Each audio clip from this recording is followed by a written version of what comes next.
You're not allergic to sunlight, but this is a real thing. And it even has a name. It's called the photic sneeze reflex, and about 1 in 4 people have it.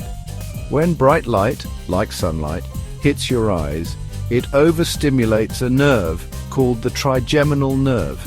This nerve is close to the one that controls sneezing, so sometimes your brain gets confused and triggers a sneeze by mistake. And yep, it's genetic. If your parents sneeze in sunlight, you might too. Science calls it the ACHOO syndrome, no joke.